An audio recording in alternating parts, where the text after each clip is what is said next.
नाज़रीन, सानिया सवात ने हज़ारों सवाल उठा दिए। सबसे पहले तो उसकी डिटेल्स जानिए। वो घर जहाँ पर सफ़े मातम बिछी हुई है, बहुत ही अफसोस है। पाकिस्तान का तकरीबन हर घर अफसरदा है।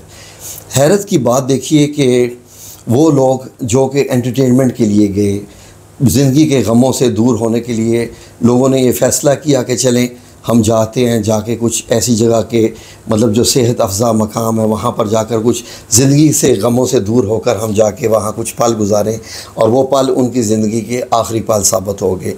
इसमें बहुत सारे सवालात उठते हैं कि आखिरकार गलती किसकी है या क्या और होना चाहिए। क्या ये पहला और आखिरी वाक़या है या और भी वाक़यात हो सकते हैं? तो उस पर हम ज़रा बहुत मुफीद गुफ्तगू शनीद करने जा रहे हैं। सबसे पहली बात तो आपको मालूम है कि डस्का की एक फ़ैमिली ने ये डिसाइड किया कि चलें मतलब एक गाड़ी करके जाते हैं और वहाँ पर सवात वगैरह घूम के आते हैं। इरादा उनका नारान का आगान का था, लेकिन उसके बाद उन्होंने उसको जो है वो शॉर्ट किया ट्रिप को, और वहाँ पर सवात में सुबह पहले उन्होंने नाश्ता किया।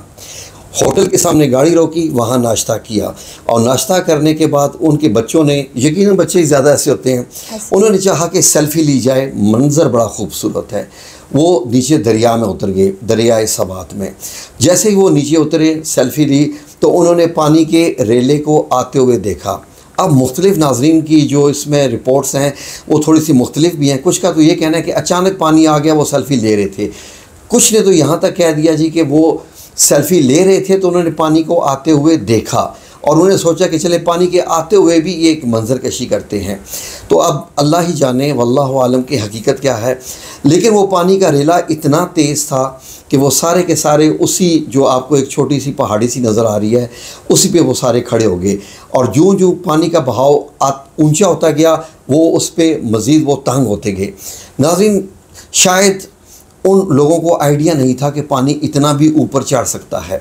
सबसे पहले तो ये होता है कि पानी का जब रेला आ रहा होता है तो सबको ये कोशिश करनी चाहिए कि जितनी जल्दी हो सके उसी रेले के जो पहला उसमें बहाव होता है, जो पानी का पहला, वो तो इतना ऊंचा नहीं होता, उसी में ही निकल जाए तो निकल जाए।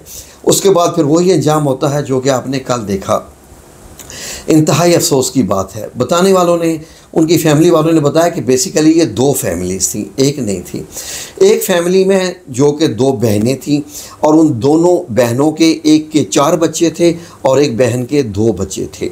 तो ये हो गए 4 और 2 6, और 2 बहनें खुद हो गए 8। अब इनके अलावा उनकी एक भाभी भी थी। अब भाभी होगी 9। अब दूसरी है कि उस भाभी के भी बच्चे थे 2 या 3, मतलब जो कि बताने वाले ने बताया है। तो इससे मतलब 11 के करीब ये बन जाते हैं। अब जो दूसरी फैमिली बताई जाती है, एक और भी फैमिली थी, तो उनके भी तकरीबन 3-4 बच्चे थे, और उनके साथ एक अंकल भी थे। तो आप तस्वीरों में वो खैर वो देख सकते हैं। यहाँ पर हमारी मुराद वहाँ पर बंदे गिनना नहीं है, वो ये है कि ये सानिया बहुत बड़ा है। सबसे पहले तो अल्लाह रब्बुल इज़्ज़त सब की मग़फ़िरत फरमाए, बख्शिश फरमाए, और नबी करीम सल्लल्लाहु अलैहि वसल्लम ने जो इरशाद फरमाया कि जो डूब के इस तरीके से जिसकी जान चली जाए, मुसलमान हो, तो वो शहीदों में आता है। अल्लाह उनको शहादत का रुतबा अता फरमाए। सवाल बहुत उठ गए हैं जी, सवाल जो उठ गए हैं वो ऐसे हैं कि इन पे अमल होना चाहिए, ना कि पहली तरह ही एक वाक़या हो जाए, सानिया हो जाए, और उसके बाद सारे के सारे वो शाम गुजर गया और लकीर पीटते रह गए।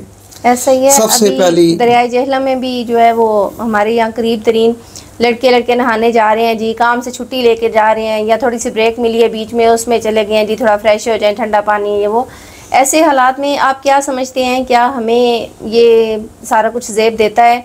अब ये मौसम ऐसा है, बारिशें शुरू हैं, गर्मी शदीद है, और इतनी दूर से इतना सफ़र करके वहाँ जाना सिर्फ ये सोच के कि बच्चों की छुट्टियां हैं तो चलें थोड़ा बहुत एंजॉय कर लें, क्या हम लोगों की अक्लें इस चीज़ की इजाज़त देती हैं कि आज के इस दौर में, जबकि शऊर का दौर है और जदीद दौर है, हर मालूमात हम तक पहले मौजूद होती है कि जी बारिश होनी है नहीं होनी, या क्या सूरत हाल किस इलाके में क्या चल रही है, ये सब कुछ जानने के बावजूद क्या हमें ऐसी तफरीहात का इंतज़ाम करना चाहिए? आप क्या समझते हैं? देखें, तफरीहात तो सारी दुनिया में होती ही रहती है। ज़ाहिर है कि इतनी मसरूफ़ और इतनी डिप्रेस्ड ज़िंदगी है कि लोग चाहते हैं कि ज़िंदगी के चंद पल मतलब उस डिप्रेस ज़िंदगी से वो उनका घर, वो उनका ऑफिस, वो उनका स्कूल जो भी है उससे दूर रह के गुजारें।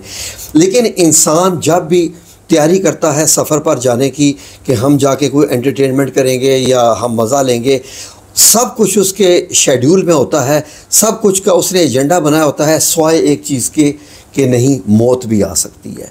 इंसान ना जाने ये क्यों भूल जाता है कि मौत भी आ सकती है। ये जितने भी एक्सीडेंट्स होते हैं ये सब केयरलेसनेस की होने की वजह से होते हैं।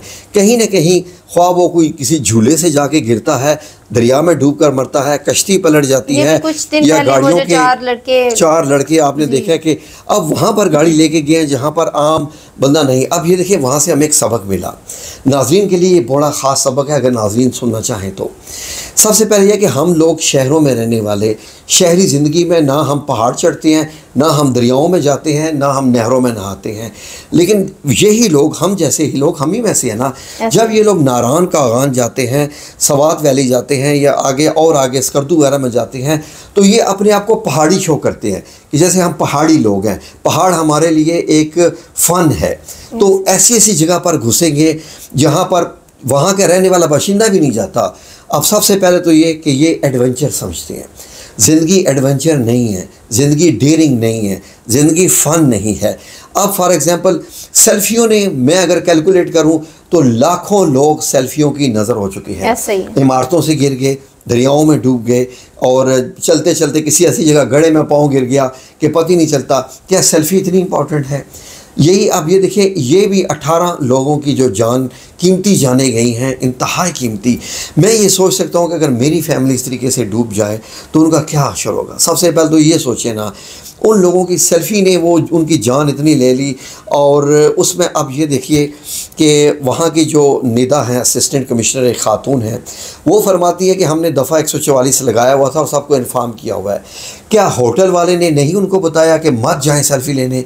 सख्ती करनी चाहिए थी। वहाँ के जो मौजूद शहरी हैं ना, वो कहते हैं कि हमने इन लोगों को बार बार मना किया है, लेकिन बस वो मौत उनको खींच के वहाँ तक ले गई। मौत तो है वो सारे उसमें हम अभी तक जो बात कर रहे हैं वो तो ये थी कि शहरियों ने क्या किया, जो वहाँ पर सियाह गए हुए थे एंटरटेनमेंट के लिए, उन्होंने क्या किया। लेकिन इस सारे के बावजूद क्या आप समझते हैं कि हुकूमत की फिर भी कुछ जिम्मेदारी बनती है इसमें? अगर मैं आपको सच बताऊं तो हुकूमत की 90% जिम्मेदारी है, 90%। पूछे क्यों?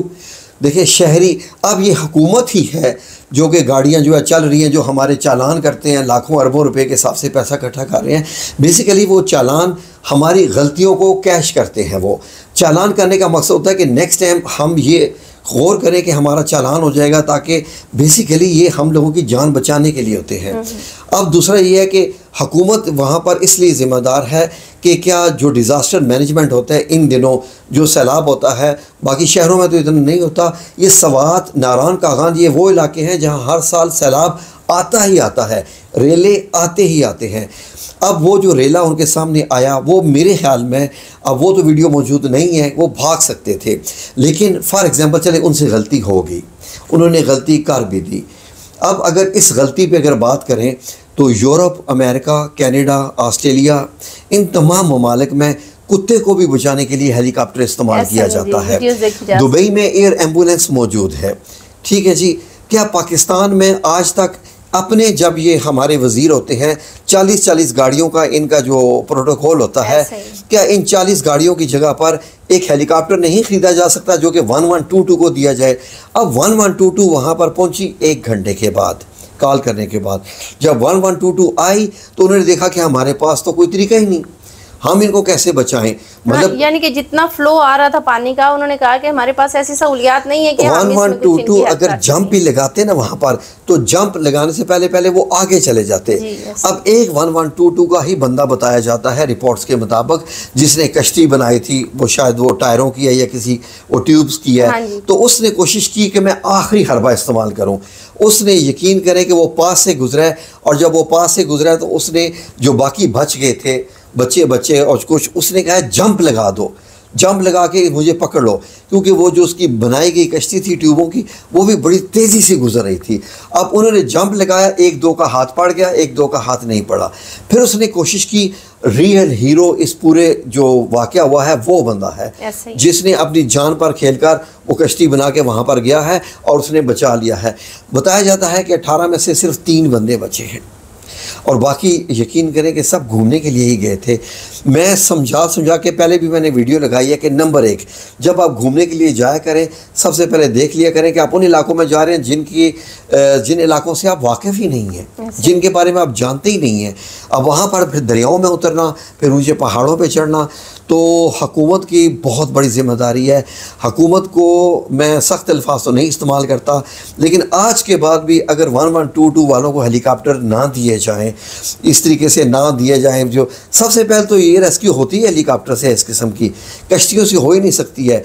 पानी की स्पीड इतनी ज़्यादा होती है कि बड़े से बड़ा तैराक उसको जो है वो कंट्रोल अपने आप को नहीं कर सकता।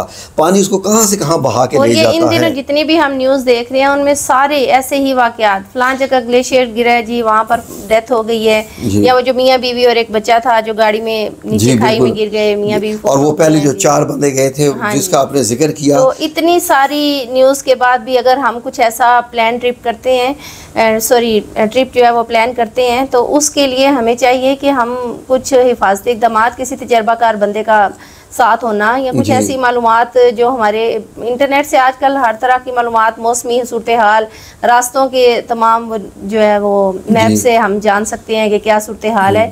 ये जानने के बावजूद भी अगर हम इन मौसमों में या ऐसी सूरत हाल में ट्रैवल करते हैं तो ये सारी इल्म लेना या सारा ये नॉलेज होना बड़ा ज़रूरी है। हमारी इस वीडियो के ज़रिए तमाम हुकूमत से जिन तक भी वीडियो पहुंच रही है उनसे गुजारिश है कि इस वीडियो को ज़रा वायरल करें ताकि हुकूमत तक पहुंचे। हुकूमत से जनाब जी रिक्वेस्ट है कि 1122 के हर अज़ला में कम से कम हर ज़िले में तो एक हेलीकॉप्टर होना ही चाहिए। ठीक है जी, क्योंकि बाकी ज़ाहिर है कि हर एरिया में तो नहीं हो सकता, हर ज़िले में भी हो जाए तो एटलीस्ट वो पहुंच सकता है। अब ये 1 डेढ़ 2 घंटे तक ये अपनी ज़िंदगी और मौत की जंग लड़ते रहे हैं, लोगों को पुकारते रहे हैं और लोग वीडियो ही बनाते रहे और लोग दूसरे कुछ कर भी नहीं सकते थे, उन पर भी इल्ज़ाम नहीं है। तो इसलिए सबसे गुजारिश है कि आप जब भी प्लान किया करें सेल्फियों के चक्कर में ख़तरनाक जगहों पे मत जाया करें। ठीक है जी, जज़ाकमुल्लाह खैर। वैसे तो वीडियो बहुत लंबी हो सकती है, लेकिन चलें हमारी यही गुजारिश है। तो आप लोगों से गुजारिश है कि अपने प्लान में हर किस्म की जो सूरत हाल है उससे निपटने के लिए कोई ना कोई मामला छोड़ दिया करें। जज़ाकमुल्लाह खैर जी, आपका भी शुक्रिया। अल्लाह हाफिज़।